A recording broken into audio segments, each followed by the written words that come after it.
ഇത് പച്ച നോണയാണ്. യാഥാർത്ഥ്യവുമായി ഒരു പൊരുത്തവുമില്ലാതാണ്. ഞങ്ങളുടെ കടയിൽ നിന്നുള്ള വോട്ടിൻ്റെ ഒരു ഇറോഷനും ഈ തെരഞ്ഞെടുപ്പിൽ ഉണ്ടാകാൻ പോകുന്നില്ല.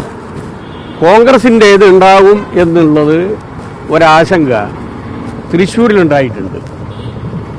അതിനുള്ള പ്രധാനപ്പെട്ട കാരണം പത്മജ BJPയിലേക്ക് പോയതോടുകൂടി ഒരു വിഭാഗം കോൺഗ്രസ് മുരളിക്കെതിരായിട്ട് രംഗത്ത് വന്നു. ഇതേപോലെ തന്നെ പ്രതാപൻ്റെ സ്ഥാനാർത്ഥിത്വം ഇല്ലാതായതോടുകൂടിയിട്ടുള്ള അമർഷവും ഉണ്ടായി.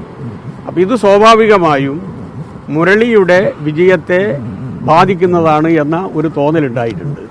അതിൻ്റെ ഭാഗമായിട്ടാണ് അവിടെ BJPയുടെ സ്ഥാനാർത്ഥി സുരേഷ് ഗോപി ജയിക്കും എന്നുള്ള ഒരു പ്രതീതി സൃഷ്ടിച്ചത്. അത് ഏതെങ്കിലും പരിതസ്ഥിതിയിൽ സുരേഷ് ഗോപി ജയിച്ചു കഴിഞ്ഞാൽ അതിൻ്റെ പരിപൂർണ്ണ ഉത്തരവാദിത്വം കോൺഗ്രസിന് തന്നെയായിരുന്നു. പക്ഷേ BJPക്ക് ഇന്നത്തെ സാഹചര്യത്തിൽ തൃശ്ശൂരിൽ ജയിക്കാൻ സാധിക്കുമെന്ന് ഞങ്ങൾക്ക് തോന്നുന്നില്ല.